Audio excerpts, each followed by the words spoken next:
स्वः तत्सवितुर्वरेण्यं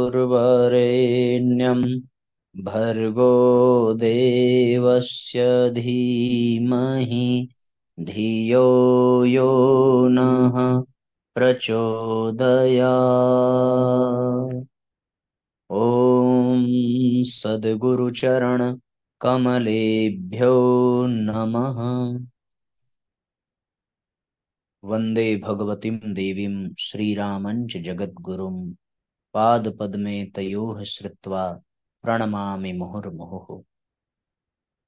परम पूज्य गुरुदेव परम वंदनीय माता जी के दिव्य संरक्षण में ऑनलाइन दैनिक स्वाध्याय के 1558वें एपिसोड में आप सभी आत्मीय बंधुओं का बहुत बहुत स्वागत अभिनंदन है। साथियों, अखंड ज्योति पत्रिका अगस्त माह की हम सभी पढ़ रहे हैं, जिसके प्रारंभ के 4 अध्याय हम लोगों ने स्वाध्याय के अंतर्गत पूरे कर लिए। आज 5वां अध्याय हम सब पढ़ने जा रहे हैं साथियों, जिसका शीर्षक है ब्रह्म पर्व श्रावणी पर्व। आइए भावपूर्वक आज के सत्र का शुभारंभ करें।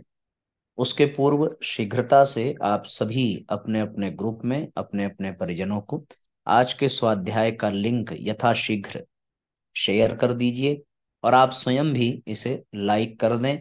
चैट बॉक्स में अपना नाम और अपना स्थान अवश्य लिख करके भेज दें, जिससे कि यह जानकारी प्राप्त हो सके कौन कौन परिजन जुड़े हैं।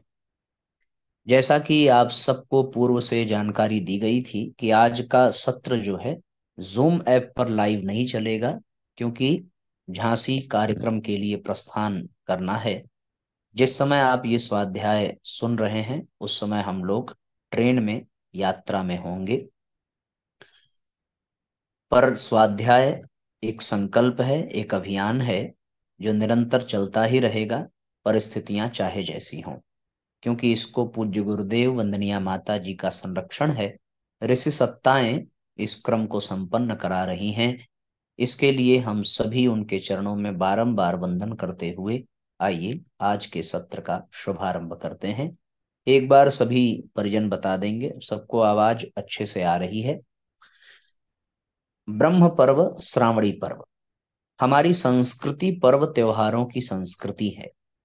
यहाँ वर्ष पर्यंत प्रत्येक दिन तिथि में कोई न कोई पर्व व्रत उत्सव त्योहार जयंती आदि की अटूट श्रृंखला है।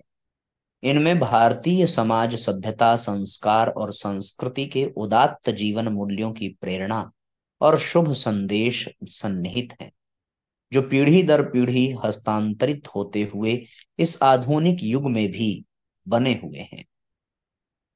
कितनी महत्वपूर्ण बात है साथियों। वास्तव में बिना किसी विशेष कारण के किसी भी पर्व का निर्माण नहीं किया गया।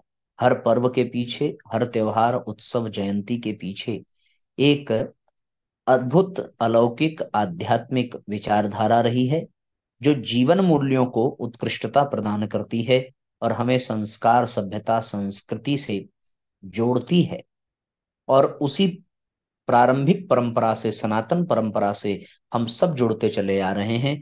पीढ़ी दर पीढ़ी वह विचारधारा, वह पर्व त्योहार की विधि हम सबको हस्तांतरित होती आ रही है। इतना अवश्य हुआ है कि आधुनिकता के प्रभाव से हमारे पर्व त्योहारों का स्वरूप कुछ बदलता सा जा रहा है, परंतु उनके पीछे के आदर्श और उद्देश्य यथावत हैं। सभी पर्व त्योहारों के उद्देश्यों को मार्मिक दृष्टि से देखें तो यही तथ्य सामने आता है कि इनमें मानव, प्रकृति और परमात्मा के अंतर संबंधों का विकास और अंतस्थ भावनाओं संवेदनाओं की अभिव्यक्ति का मर्म अंतर्निहित है। कोई भी विवेकी, कोई भी समझदार व्यक्ति किसी भी पर्व के ऊपर चिंतन करे तो उसे उस पर्व का सार्वभौमिक उद्देश्य स्वतः स्पष्ट हो जाएगा कि वो पर्व व्यक्तिगत, प्रकृतिगत एवं परमात्मगत संबंधों को और भी प्रगाढ़ करते हैं। पर्वों की इस अटूट श्रृंखला में श्रावणी और रक्षाबंधन का पर्व भी बहुत महत्वपूर्ण स्थान रखता है।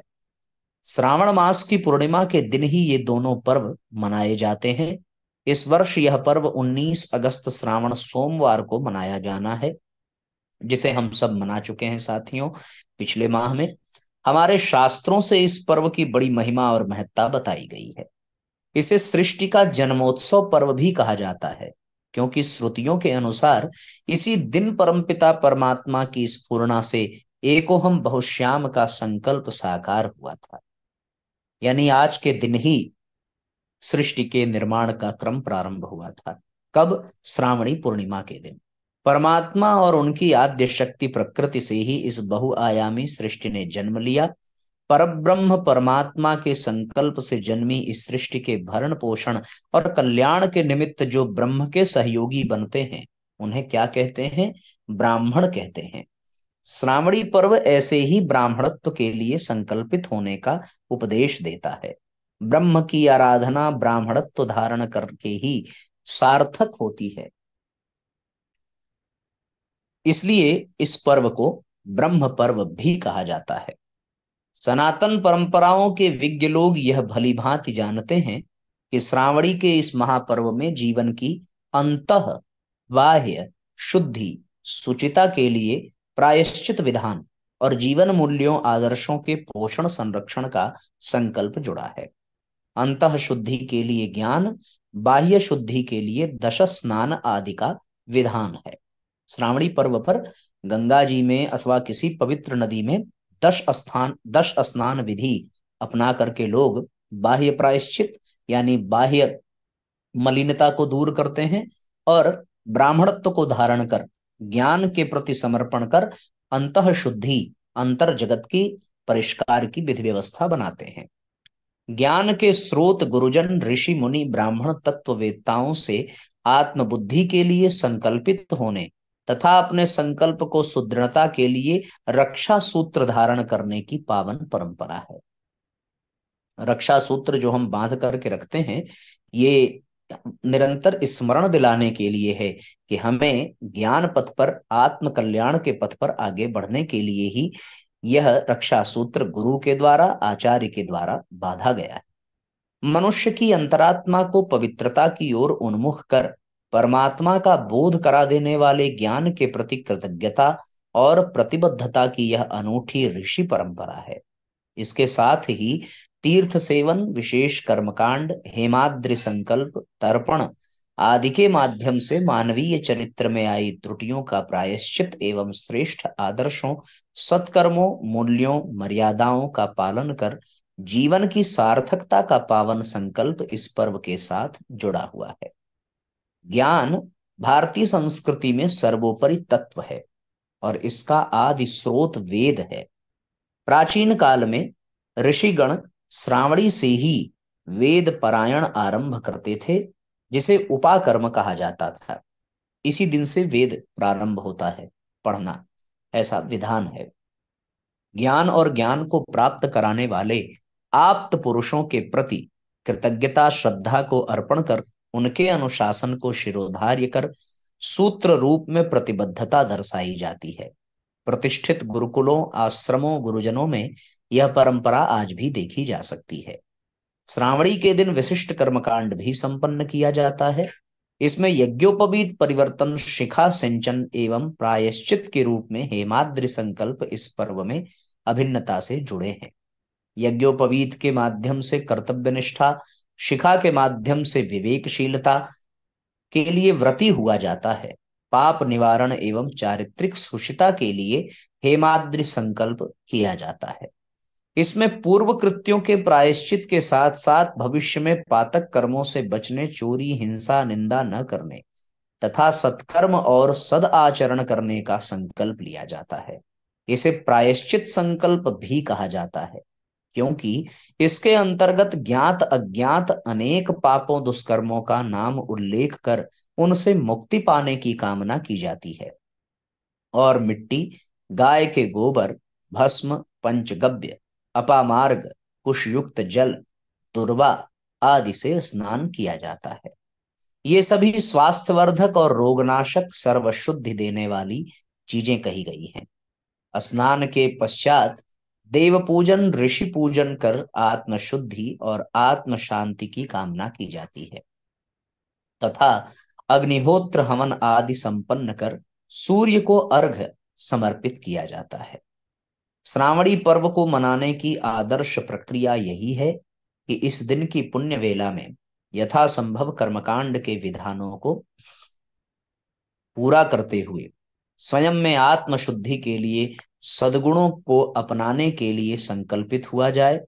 उल्लेखनीय है कि युगतीर्थ शांतिकुंज और देश विदेश के हजारों गायत्री शक्तिपीठों प्रज्ञापीठों पर विधि विधान पूर्वक इस महापर्व को मनाने की सुदीर्घ परंपरा है पहले से ही। इस पर्व के उपलक्ष्य में परम पूज्य गुरुदेव के निर्देशानुसार जिन प्रमुख कर्मकांडों को संपन्न किया जाता है वे है खटकर्म, तीर्थ आवाहन, हेमाद्रि संकल्प, दश स्नान, यज्ञोपवीत परिवर्तन, तर्पण और अर्घ्यदान। इन कर्मकांडों के साथ इनके पीछे तत्व दर्शन को भी आत्मसात कराने की प्रक्रिया अपनाई जाती है ताकि श्रावणी पर्व का यथार्थ प्रयोजन पूर्ण हो सके।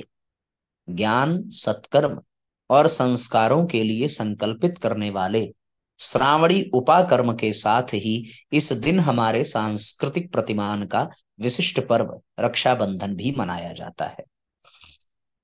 इसमें समता, एकता, संरक्षण, स्नेह के साथ साथ भाई बहन के पवित्रतम संबंध को प्रगाढ़ता देने वाली भावनाएं प्रस्फुटित होती हैं।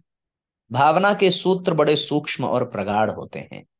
इतिहास गवाह है कि रक्षाबंधन के पर्व ने धर्म, रक्त, भाषा, समाज और जातीयता की सीमाओं से परे लोगों को अटूट भावनात्मक बंधनों में बांधा है। इस पर्व के संबंध में अनेक पौराणिक आख्यान एवं कथानक भी प्रचलित हैं।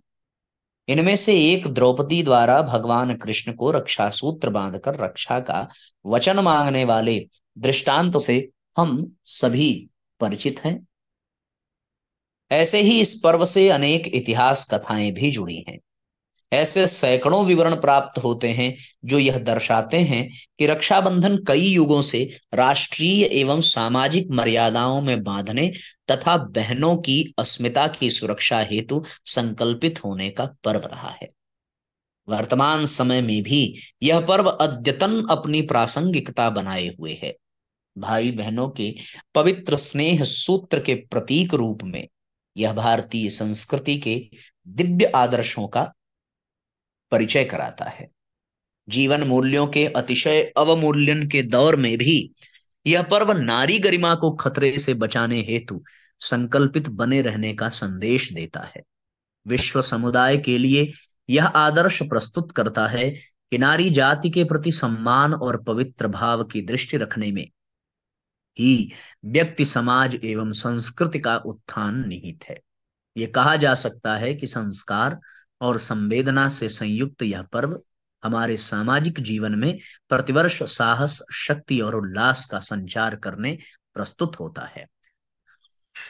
अब हमें इस पर्व की पावनता और उदात्त भावनाओं को बनाए रखने के लिए जागरूक बनाने की भी आवश्यकता दिखाई देती है, क्योंकि वर्तमान की उपभोक्तावादी प्रवृत्तियों ने इस महापर्व को कलुषित करना आरंभ कर दिया है।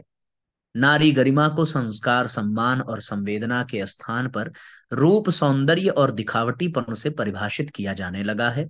भाइयों की कलाई में बंधने वाले रक्षा सूत्र का औपचारिक स्वरूप मात्र रेशम की रंगीन महंगी डोरियों के रूप में सिमटता जा रहा है और इसके पीछे का उद्देश्य, संकल्प और भावनाएं उपेक्षित होती दिखाई देती हैं। इससे पहले कि यह प्रचलन समूचे समाज में एक फैशन मात्र बनकर सामने आए, इस त्योहार की क्रियात्मकता और भावना को जीवंत बनाने का प्रयास हर ओर से किया जाना चाहिए। यह नारी की अस्मिता और अस्तित्व से जुड़ी पावन परंपरा है। प्रत्येक भाई अपनी बहन की रक्षा की जिम्मेदारी उठा ले और परिवार एवं समाज भी नारी गरिमा के प्रति सम्मान का भाव रखने लगे। वर्तमान परिदृश्य में दिखाई पड़ने वाली नारी शोषण व अत्याचार की घटनाओं में काफी कमी आ सकती है। भावी पीढ़ी और हमारे युवाओं तक यह संदेश पहुंचाने का समय है कि रक्षाबंधन के सूत्रों में हमारे देश, धर्म, समाज और संस्कृति की मर्यादाएं और मूल्य समाहित हैं। इनकी रक्षा के लिए प्रत्येक व्यक्ति को संकल्पित व प्रतिबद्ध होने की आवश्यकता है। नारी के प्रति बहन, पुत्री और माता की दृष्टि से ही व्यक्ति, समाज और राष्ट्र का चरित्र गौरवान्वित रहा है और रहेगा। आजकल कला व व्यवसाय के नाम पर नारी के श्रृंगार और सौंदर्य का जिस प्रकार बाजारीकरण करने की कुचेष्टाएं की जा रही हैं, वह अत्यंत दुर्भाग्यपूर्ण है। ऐसी दुष्प्रवृत्तियों, अपसंस्कृतियों को रोकने, मिटाने की प्रेरणा भी इस महापर्व में समाहित है। आधुनिकता के दौर में ऋषि चिंतन से प्रसूत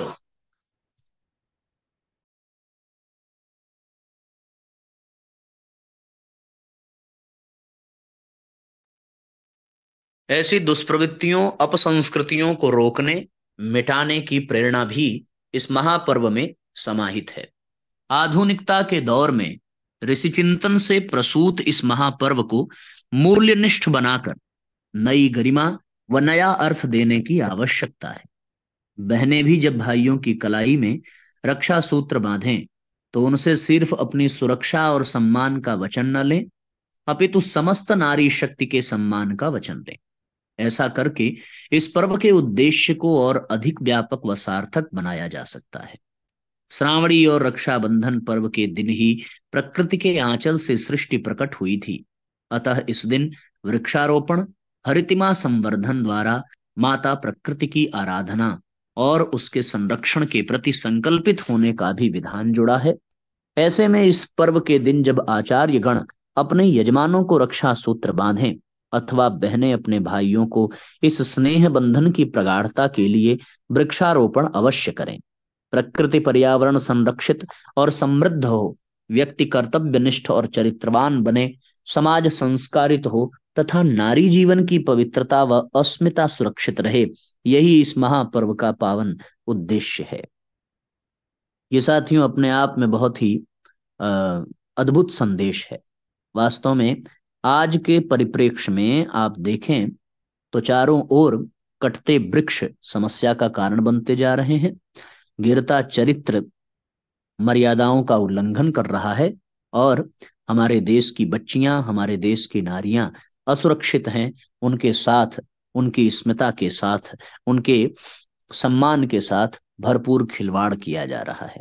ऐसे में इस पर्व के मार्मिक उद्देश्य को और रहस्य को निरंतर हर व्यक्ति तक पहुंचाने की आवश्यकता है कि वह श्रावणी पर्व के उद्देश्य को समझे और ये जान पाए कि यह पर्व केवल और केवल उपहार देने और मिठाई खाने और राखी बंधाने तक सीमित नहीं है, बल्कि इस पर्व पर प्रकृति का सम्मान करने के लिए वृक्षारोपण, नारी का सम्मान करने के लिए समस्त नारी जाति की सुरक्षा का संकल्प होना अत्यंत अत्यंत आवश्यक है। तब जाकर साथियों यह पर्व वास्तव में अपने पूर्ण प्रभाव के माध्यम से समूचे भारत को एक नई दिशा देगा और बहुत सारी आपदा, बहुत सारी विपदा से हम अपने आप को बचा पाएंगे।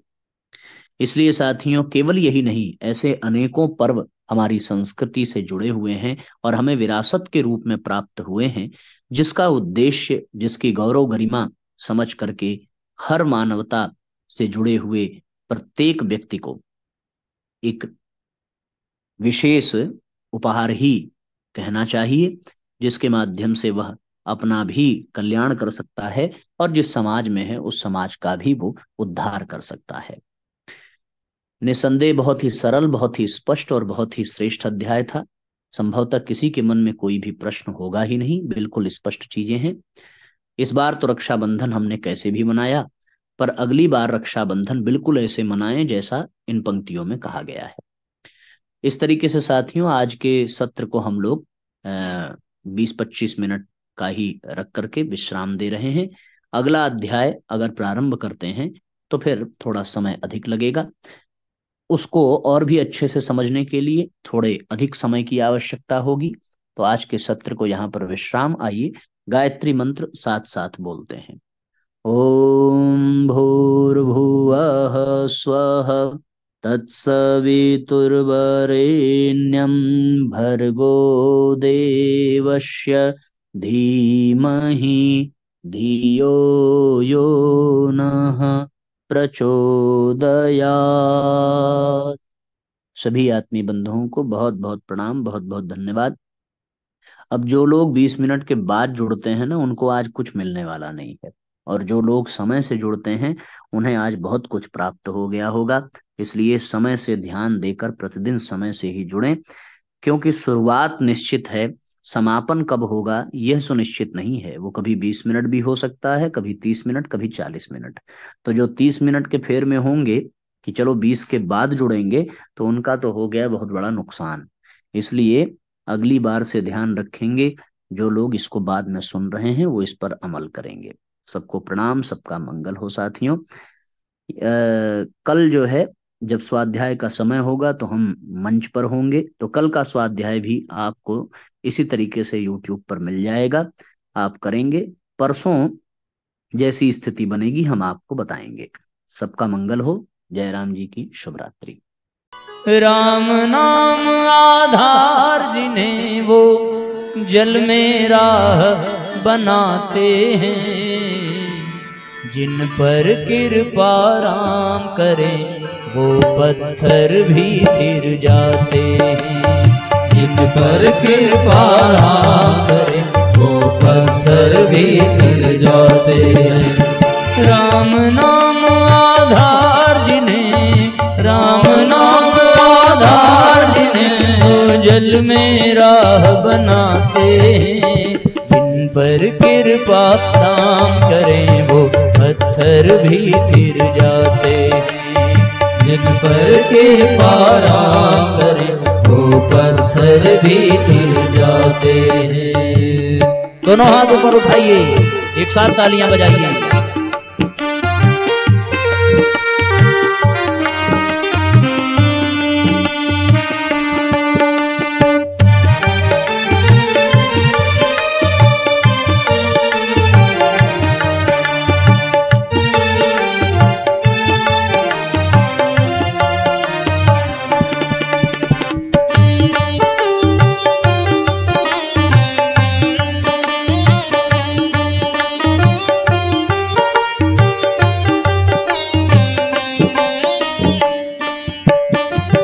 लक्ष्य राम जी हो सिद्धि राम जी, हो लक्ष्य राम जी सिद्धि राम जी। राम ही राह बनाई, राम ही राह बनाई। राम कर्म है हो राम कर्म है हो राम ही करता हो। राम की सकल बड़ाई, राम की सकल बड़ाई। राम काज करने वालों में राम की शक्ति समाई। पृथक पृथक नामों से सारे काज करे रघुराई। भक्त परायण निज भक्तों को, भक्त परायण निज भक्तों को सारा श्रेय दिलाते हैं। जिन पर कृपा राम करे वो पत्थर भी थिर जाते हैं। जिन पर कृपा राम करे वो पत्थर भी थिर जाते हैं।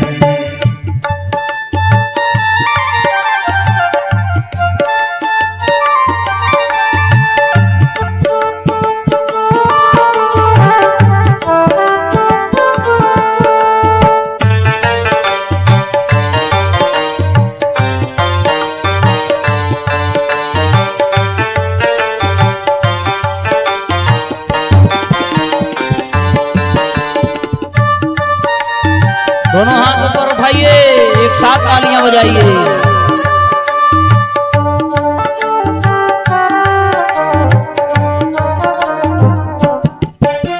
घट घट बस के आप ही अपना, घट घट बस के आप ही अपना नाम रटा देते हैं, नाम रटा देते हैं। हर कारज में निज भक्तों का हाथ बटा देते हैं, हाथ बटा देते हैं। बाधा हटा देते हैं। अपने ऊपर लेकर उनका भार घटा देते हैं। पत्थर क्या प्रभु तीन लोक का, पत्थर क्या प्रभु तीन लोक का, सारा भार उठाते हैं। जिन पर कृपा राम करें वो पत्थर भी गिर जाते हैं। जिन पर कृपा राम करें वो पत्थर भी गिर जाते हैं। राम नाम आधार जिन्हें, राम नाम आधार जिन्हें, वो जल में राह बनाते हैं। जिन पर कृपा राम करें वो पत्थर भी गिर जाते हैं। जिन पर कृपा राम करें वो पत्थर भी गिर जाते हैं। जिन पर कृपा राम करें वो पत्थर भी